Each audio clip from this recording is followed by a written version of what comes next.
மனப்பக்குவம்.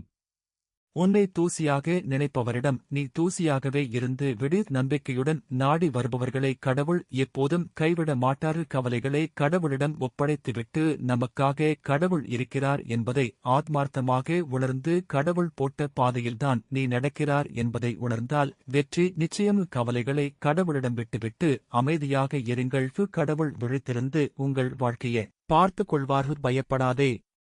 இனிமேல் உனக்கு நல்லதே நடக்குமோ? துரோகம் செய்தவர்கள் யாரென்று தெரிந்தும் அவர்களை பார்த்து எதுவும் நடக்காதது போல் கடந்து செல்லுங்கள். உன்னை வதைத்தவர்களைப் போல் நீயும் நடந்து கொண்டால் உனக்கும் அவர்களுக்கும் வித்தியாசம் இருக்காது. அவர்கள் செய்த துரோகத்தை காலத்தின் கைகளில் ஒப்படைத்து விடுங்கள். ஏனெனில் சில அமைதிகள் பலவீனத்தின் அடையாளமல்ல, அது மிகப்பெரிய வலிமை. நிம்மதி உனக்குள் தான் இருக்கிறது. உன் மதிப்பை உயர்த்த வேண்டியது நீதான். எனவே கர்மா யாரையும் சும்மா விடாது என்பதை உணர்ந்து நாம் செய்யும் செயல்களின் பின் விளைவுதான் கர்மா என்பதை புரிந்து கொண்டு மனப்பக்குவத்தை வளர்த்துக் கொண்டு சந்தோஷமாக வாழ்வாங்க.